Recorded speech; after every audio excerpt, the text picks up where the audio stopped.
So one question that often comes up in graduate school interviews is, tell me about your weaknesses. It can be very intimidating to talk about your weaknesses, especially in a professional setting.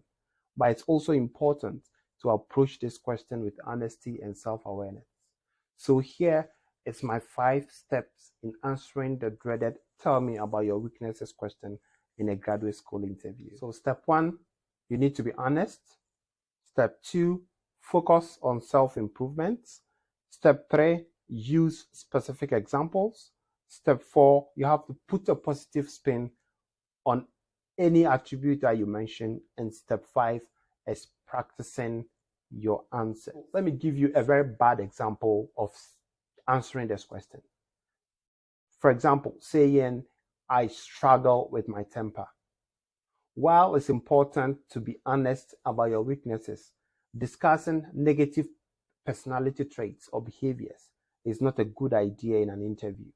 It's better to focus on areas where you have the room to grow and improve, rather than highlighting on potentially negative qualities.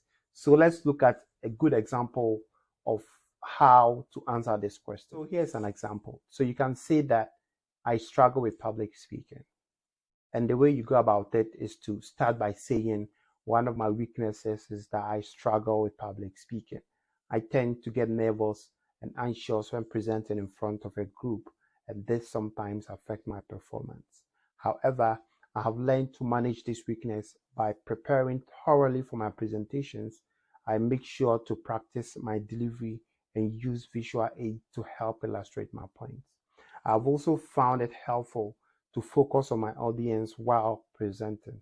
In addition, I've sought out opportunities to practice my public speaking skills, such as joining a public speaking forum or club, and also volunteering multiple times at departmental seminars. While public speaking is still a challenge for me, I have made significant strides or progress in improving my skills, and I feel confident in my ability to deliver effective presentations in the future.